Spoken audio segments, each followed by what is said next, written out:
오늘은 대림절 두 번째 주일입니다. 기다리는 이유라고 하는 제목으로 우리 하나님의 말씀을 선포하겠습니다. 역사학자 찰스 버지아드 교수는 역사에 대한 결론을 네 가지로 들고 있는데 그 중에 한 가지를 소개하겠습니다. 하늘이 충분히 어두워진 이후에 별이 보인다.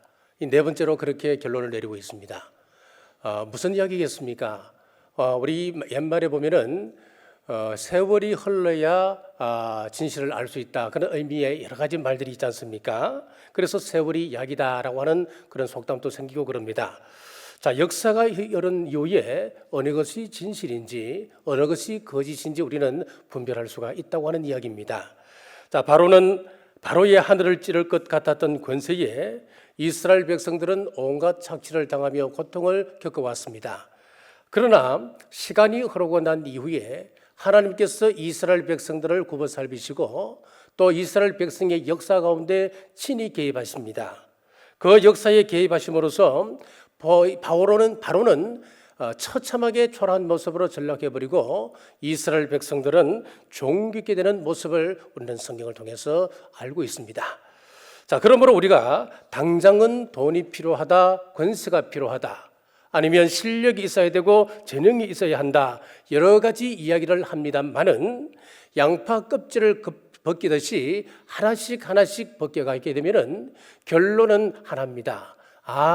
이것은 신앙의 문제이구나, 이것은 영적의 문제, 즉 신들의 전쟁의 문제이구나라고 하는 것을 알게 되는 것입니다. 자, 민수기 33장 4절에 보면은 애굽인은 여호와께서 그들 중에 치신 그 모든 장자를 장사하는 때라 여호와께서 그들의 신들에게도 벌을 주셨더라. 10가지 재앙을 마무리하면서 어떻게 말씀합니까? 이것은 이 애굽 사람들이 믿고 있던 10가지 그 신들에 대한 징벌이었다, 하나님에 대한 형벌이었다, 그렇게 결론을 내리고 있거든요. 그러니까 10가지 재앙은 다른 말로 이야기하면 애굽이 섬기고 있던 10명의 그 신들을 하나님께서 징계하셨다고 하는 이야기입니다. 자, 이런 과정을 쭉 지켜보면서 우리는 기다림의 이유가 분명해졌습니다. 자, 첫째, 하나님은 약속 앞에서 신실하시기 때문입니다. 출애굽기 11장 1절에서 2절입니다. 여호와께서 모세에게 이르시기를 내가 이제 한 가지 재앙을 바로와 애굽에 내린 후에야 그가 너희를 여기서 내보내리라. 그가 너희를 내보낼 때에는 여기서 반드시 다 쫓아내리니 백성에게 말하여 사람들에게 각기 이웃들에게 은금 패물을 구하게 하라. 자, 이스라엘 백성들이 400년 애굽 땅에서 살면서 온갖 착취와 눌림을 받아왔습니다. 바로에게 굴종하고 바로의 말에 복종해야 양식을 얻어 먹을 수가 있었습니다.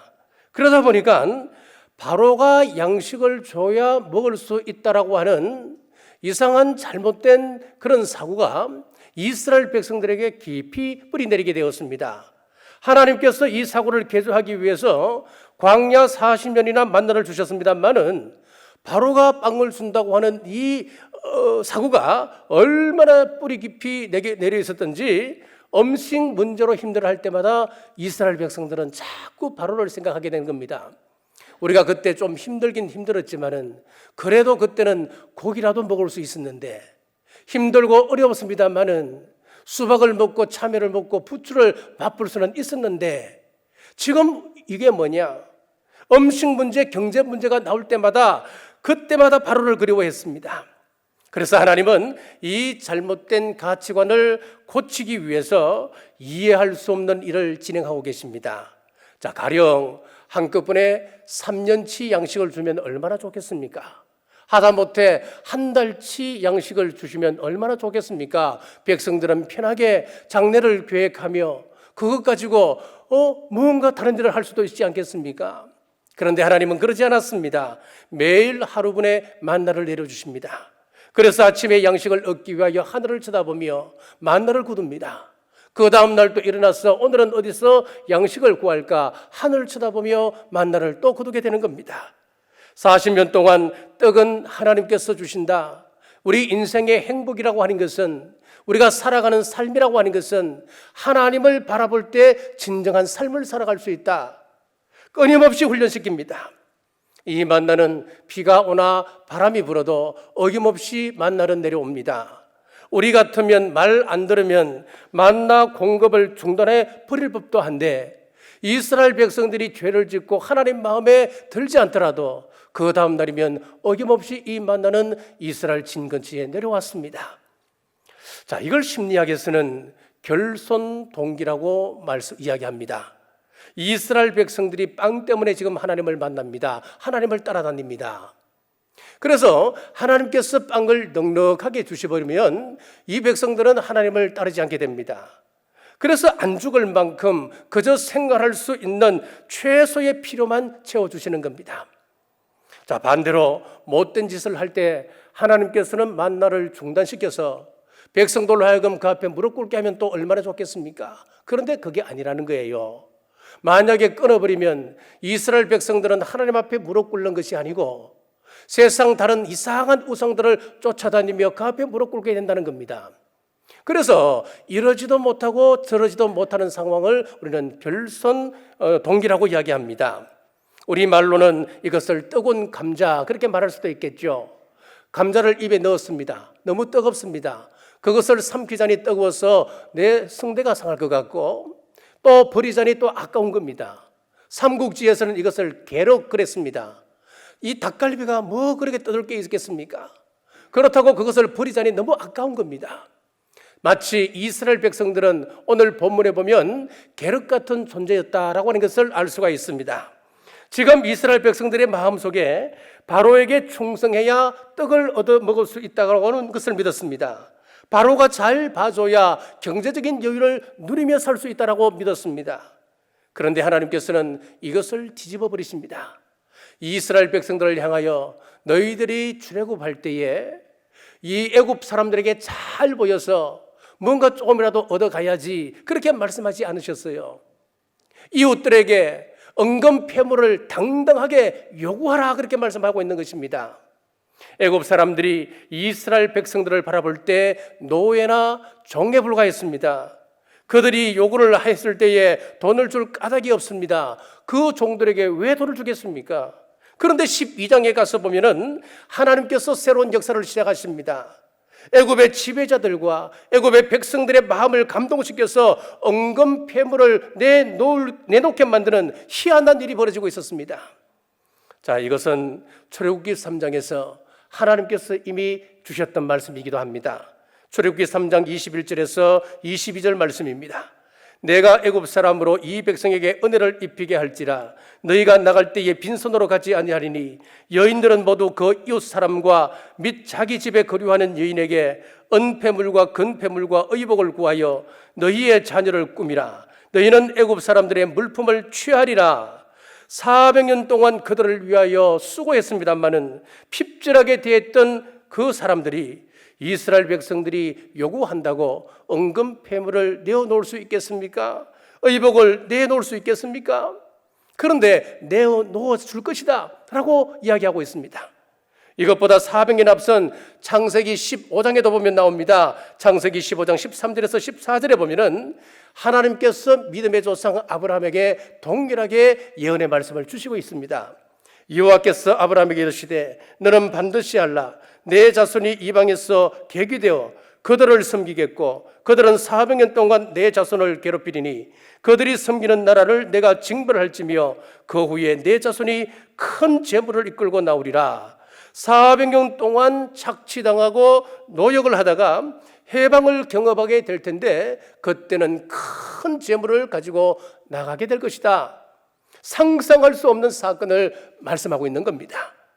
이스라엘 백성을 노예처럼 부리는 바로 앞에 어느 날 모세가 나타나서 하나님께서 하나님의 백성들을 해방시키라고 말씀하신다. 지금 당장 해방시켜달라는 겁니다.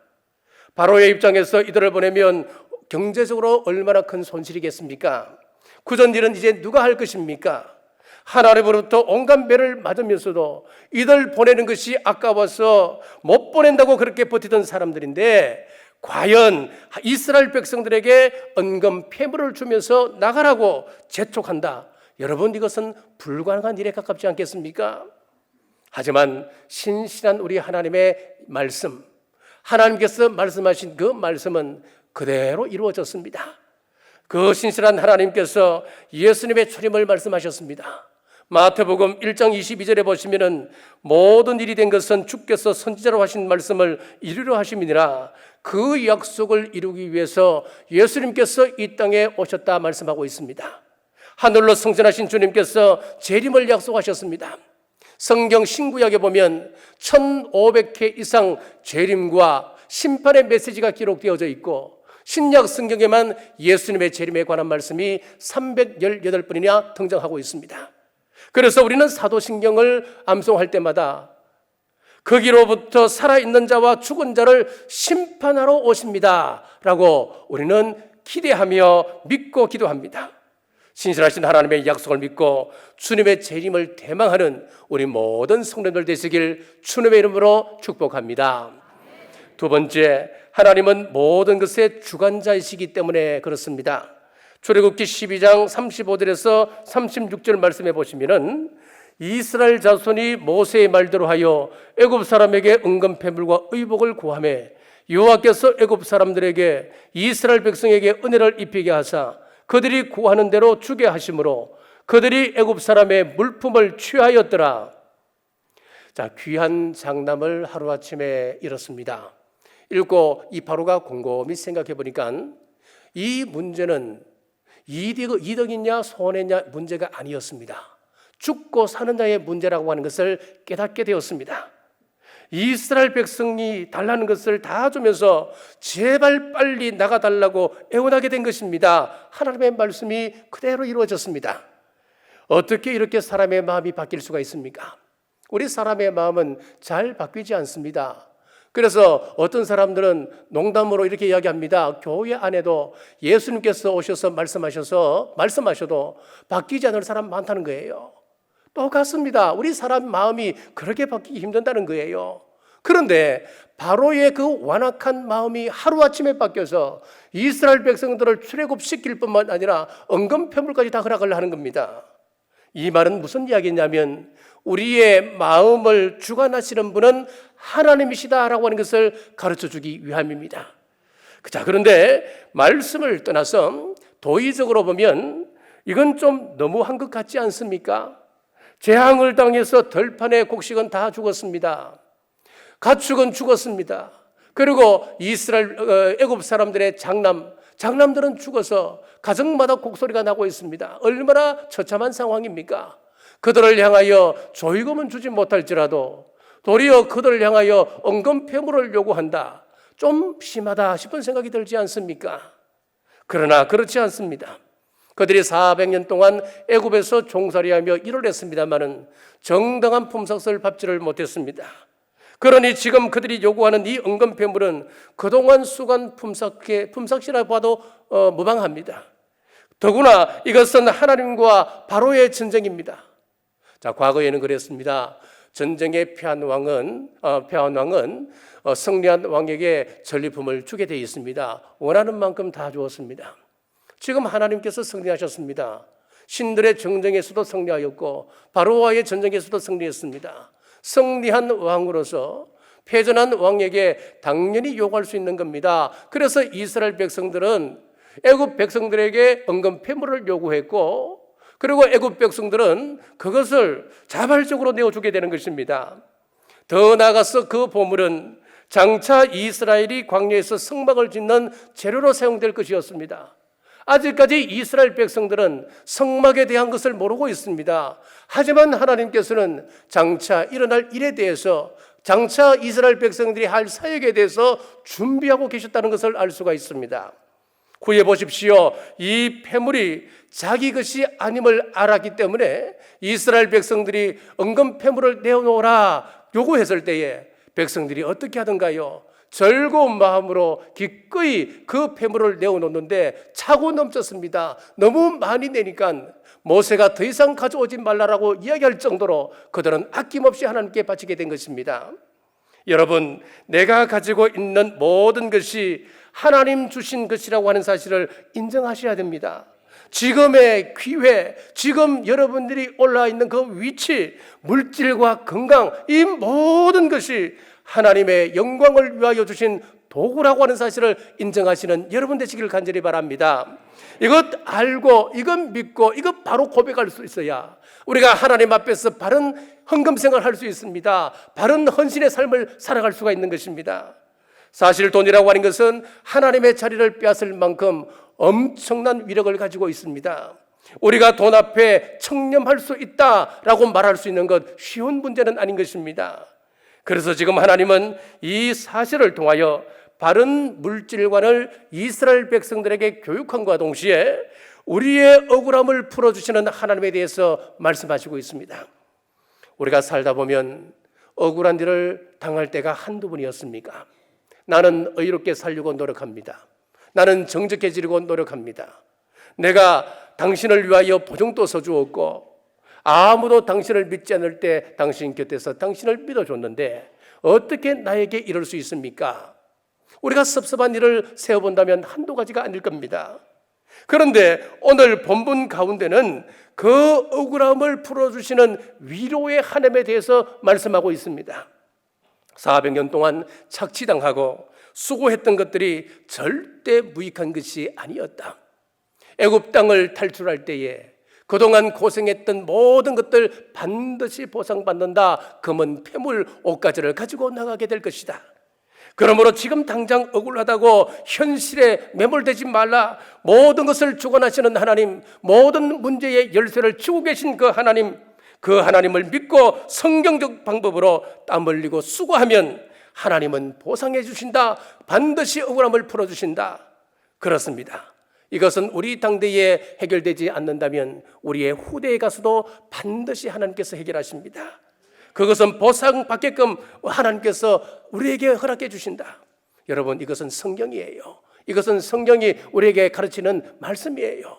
내 당대에 끝나는 것이 아니라는 거예요. 자자손손 수천 대까지 하나님의 복이 흘러가게 될 것이다. 하나님의 약속입니다.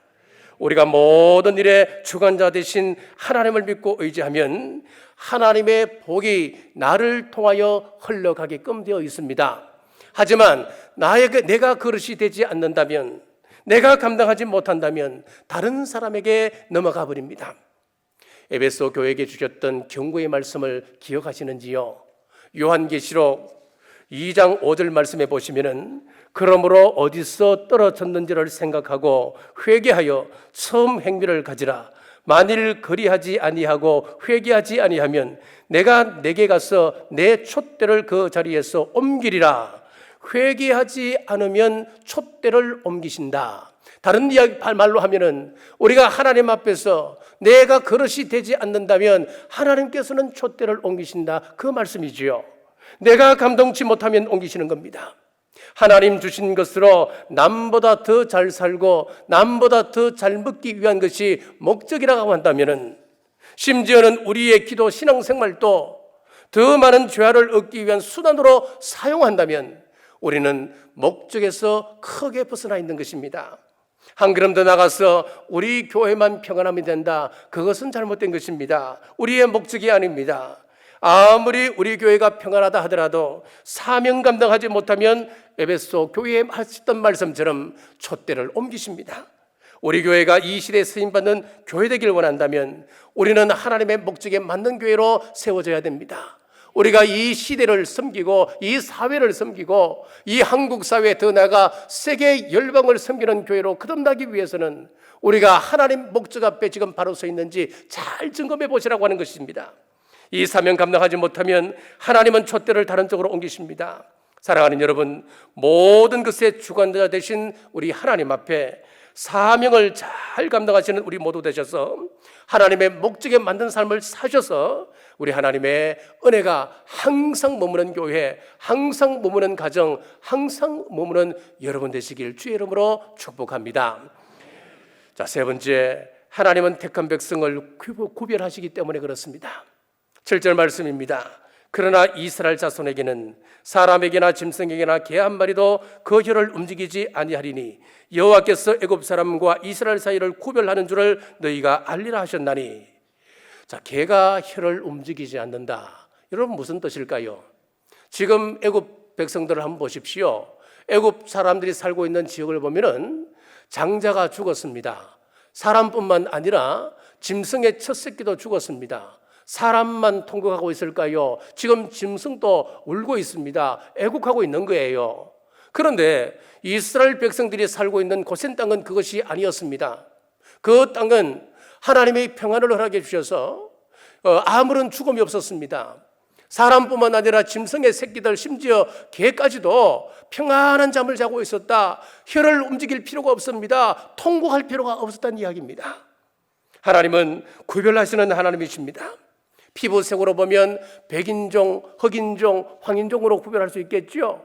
국가적으로 보면 대한민국, 일본, 중국, 미국 여러 나라로 구별할 수가 있습니다.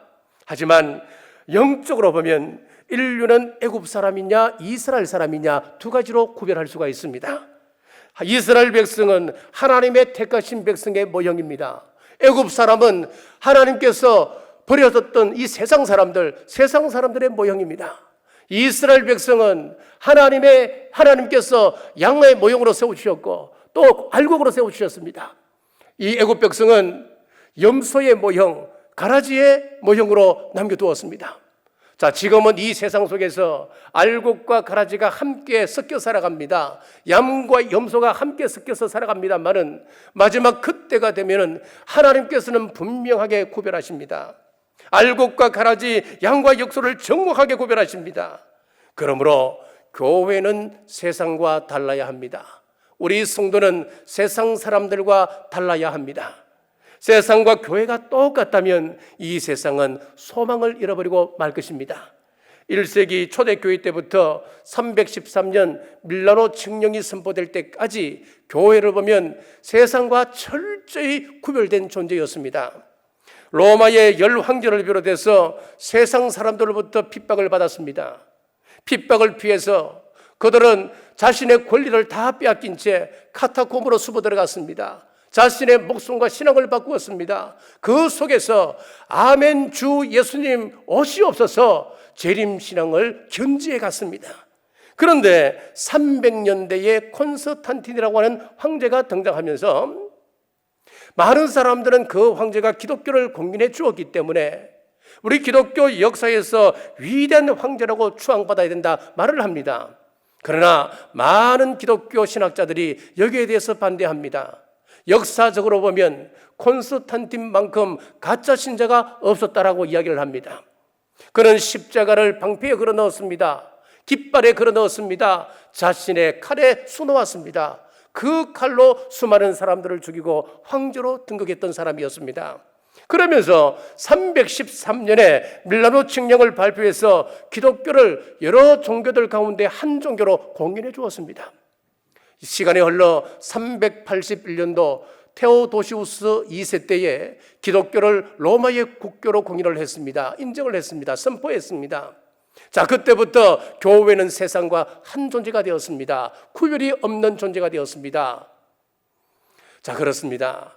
우리가 이 세상과는 구별된 존재가 교회가 되어야 되는데 세상이 인정해 준다고 세상과 하나가 되었습니다. 구별되지 않는 존재가 되어버리고 말았다고 하는 것입니다. 그때부터 이 교회는 타락하기 시작하여서 중세의 천년에 그 암흑기를 지나게 되는 것입니다. 사랑하는 여러분, 교회는 교회다워야 진정한 영적인 부흥을 경험할 수가 있습니다. 교회가 교회다워야 하나님의 역사를 우리가 친히 볼 수가 있습니다. 성도는 성도다워야 하나님의 사랑을 받습니다. 세상과 구별되어야 하나님의 복이 지속되게 되어 있습니다. 여러분, 세상과 구별된 삶을 살아서 하나님의 복을 지속해 나가는 우리 모두 되시길 주님의 이름으로 축복합니다. 말씀을 맺겠습니다. 우리가 세상과 다르게 주님의 재림을 기다리는 이유는 약속 앞에 신실하신 하나님의 말씀이기 때문입니다. 그 하나님이 모든 것을 주관하시기 때문이고 그 하나님이 저와 여러분들을 택하사 구별하여 영원한 천국 백성으로 삼아주시겠다 약속하셨기 때문에 우리는 믿습니다. 우리가 믿고 신앙을 지키면 하나님은 우리를 반드시 높이 세우십니다. 3절 말씀을 보십시오. 여호와께서 그 백성으로 애굽 사람의 은혜를 받게 하셨고 또 그 사람 모세는 애굽 땅에 있는 바로의 신하와 백성의 눈에 아주 위대하게 보였더라. 애굽 사람들이 모세를 우러러보기 시작했다는 겁니다. 모세를 존경하기 시작했다고 하는 것입니다. 세상이 하나님의 백성들을 존중하고 우러러볼 날이 곧 오게 된다는 말씀입니다.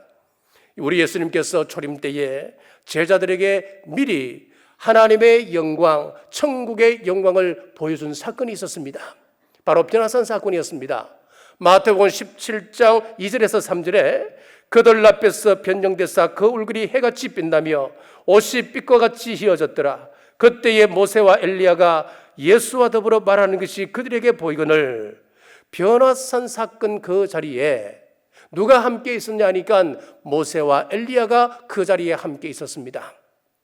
자, 애굽 사람들이 모세를 존중했듯이 하나님께서 모세를 높이 세워주셨습니다. 마찬가지로 우리의 새 예루살렘에서의 생활 모습이 이와 같습니다. 요한계시록 21장 23절입니다. 그 성은 해나 달의 비침이 쓸데없으니 이는 하나님의 영광이 비치고 어린 양이 그 등불이 되십니다. 우리도 하나님께서 모세처럼 예수님의 빛 가운데서 거하며 완전한 구원의 영광을 누리게 됨을 약속하고 있습니다. 그때 세상은 가슴을 치며 통곡합니다. 울부짖습니다. 울부짖으며 하나님의 백성들을 향하여 존경의 마음을 그들은 갖게 됐지요. 위대하게 바라보게 될 것입니다. 대림절 둘째 주일을 보내며 신실하신 하나님의 약속을 믿고 주님 다시 오심을 대망하며 이 한 주간 승리하는 우리 모두 되시길 주님의 이름으로 축복합니다. 기도하겠습니다. 자비로우신 아버지 하나님 감사합니다. 대림절을 보내며 하나님의 신실하심과 역사의 주관자이심과 저희를 구별하여 택하심을 나누며 감사합니다. 하나님께서 주신 재림의 약속을 우리 또한 신실하게 믿고 주님 다시 오실 때까지 우리의 걸음을 멈추지 않도록 하시고 날마다 승리하는 생활 되게 하옵소서. 우리 교회가 비전 2027을 선포했습니다. 교회 비전이 나의 비전 되어서 기도하며 기쁨으로 동참할 때에 교회를 통하여 역사하시는 하나님의 복을 누리게 하옵소서. 포스트 코로나 시대를 대비하며 메신저 뉴스라는 전도 컨텐츠를 준비했습니다. 이 도구를 잘 활용하여 복음의 문이 닫히기 전에 힘써 전하는 우리 남부의 권속들 되게 하여 주옵소서. 다시 오실 예수님 이름으로 간절히 기도드리옵나이다. 아멘.